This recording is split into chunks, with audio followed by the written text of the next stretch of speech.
for a single item agenda before the board adjourns into closed session. So prior to that, I'd like to call this meeting to order and begin with the Pledge of Allegiance.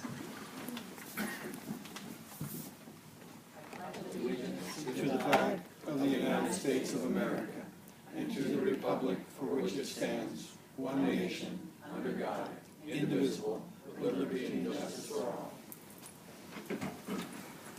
Thank you, and that will be followed by roll call, and I will start with Mrs. Demler. Here. Mr. Lawrence? Here. Mrs. Oakes? Here. Mrs. Mayo? Here. And Ms. Hanson is present, so all board members are here and accounted for. Again, we have a single item on this special closed session or open session before we adjourn to close at 6 p.m. And the item is the district's response to the Public Records Act request of the Contra Costa Times. Prior to, well, I'm not sure why it says public comment down here afterwards. I'm going to ask if there is any public comment at this time. For some reason it's down lower. But normally when we open up, we would have public comment if necessary. Mrs. Oakes reported that I didn't get any cards from the public. I just see a few public members. So I'd ask at this time if someone was overlooked. Okay, thank you. So hearing no public comment, we will open with this item. And I wanted to just give some opening commentary on this so that we could understand what it is the purpose of this item is. And first of all, just sort of ironically, I guess, is I would open this meeting in honor of National Sunshine Week. And National Sunshine Week is started on Sunday and it goes the rest of this week. And the interesting part about that is it's a national initiative, and its slogan really is that open government is good government. And one of their little themes is that it's called Your Right to Know. So it's a little bit ironic. We're in here talking about the Public Records Act request during National Sunshine Week, where they suggest that we have open government, which is good government. And yes, especially because we could actually be in the sunshine, as Mr. Lawrence says. But I'd like to just indicate some of the organizations that do support that. And they're groups like, you've probably heard of a few of these, the American Civil Liberties Union, American Library Association, the Associated Press, Contra Costa Taxpayers Association, the League of Women Voters of California, the National Press Club of Washington, D.C., our own U.S. Department of Justice, and the U.S. Senate Committee on the Judiciary. And there's a couple pages of organizations that promote this. So I think it's probably a good week to be doing something like this when it's Sunshine Week. I also wanted to talk about the importance of holding an open session for this item. It's a kind of an unusual item to be out actually having the Board of Education hold a special conversation around. And what it is I said that this Public Records Act request, if you look at the word public, that's what this is all about. Airing information in public, especially on Sunshine Week. And when I stated that to the board, and I'd emailed out a request that we have this, originally it was going to be a special meeting a week ago, that didn't work out. So I put it in advance of this regular board meeting.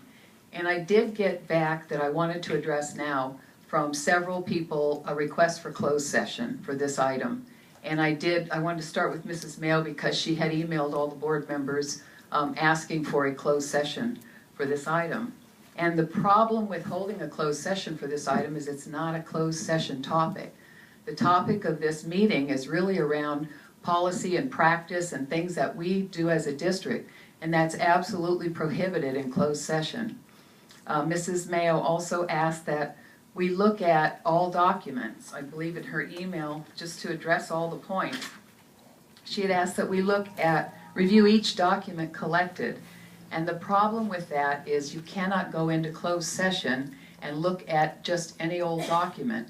When you're in a closed session meeting, the rules are quite clear. This would become a violation of the Brown Act if the board were to go into closed session and review all documents collected.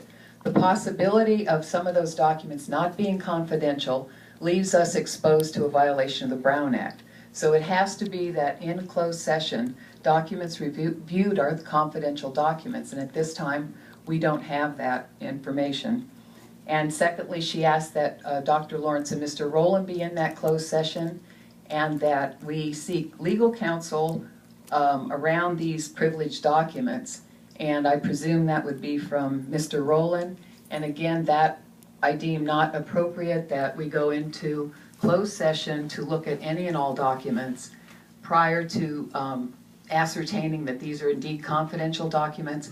And secondly, there would be a serious concern about having Mr. Rowland and Dr. Lawrence in that closed session, and Mr. Rowland providing legal counsel in a closed session, which, when the topic is around those 5 administrator contracts. So we want to be careful not to have an additional concern about any conflict of interest or any additional concern about violating the Brown Act, looking at documents that are actually public record and not confidential. So we have to assure that before we go into a closed session, we are actually looking at confidential documents, which is the board's purview, and making some decision around those documents. But that is not the case. That's not what we're looking at now, and that's not what we have in our possession at this point. So I just wanted to put that to rest. May I ask a quick question? Pardon me, Mrs. Dindler. Did you have a question pertinent to this? You keep saying the documents. Are there specific documents, like 10 items or something that we're talking about? Are they items that haven't been collected yet, but they could be? Well, that's what we will get to. When the email says we want to review each document collected, the board has not ascertained what documents those are. So we run the risk of actually getting into a closed session looking at documents that are not deemed confidential. So that's going to become clear. I wasn't thinking necessarily about a closed session. I was just wondering if there were specific documents already that we had identified that we were talking about, or if we haven't seen them yet. And that's what we're going to discuss as we go through the Public Records Act. So I'm glad you're asking that, because that is part of the discussion here today. The board does not have those documents, and we have not clarified confidentiality. So that's why we're first meeting today, to have that conversation. So I did just want to put that information out to, had emailed Mrs. Mayo back and explained that we were going to stick with closed session. And I did want to just get that information out, that that's why we are indeed in open session, where it's absolutely the most appropriate to start a conversation around particularly policy. You absolutely cannot have a conversation in closed session around policy and practice. So starting out excuse me, Ms. Mann, 1 second. Starting out with a Public Records Act conversation in closed session, again, does not send an appropriate message. Mrs. Mayo, you had a question? Yes, you stated earlier that other trustees had requested a closed session as well. No, Dr. Lawrence and Mr. Rowland. You were the only trustee that requested that. And so my commentary to Dr. Lawrence was that this is absolutely an open session conversation. He had asked or suggested that we needed to hold a closed session prior to an open session with a Public Records Act request, and I said, no, we do not. It's an open session conversation, and that's where it begins.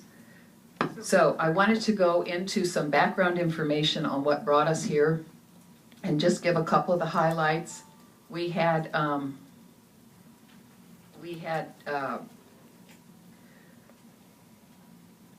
received on January 21st, 2013, Mr. Borenstein had emailed Mr. Rowland and Dr. Lawrence a request to inspect all documents and communications in the possession of the district pertaining to the contract extensions of the 5 top administrators.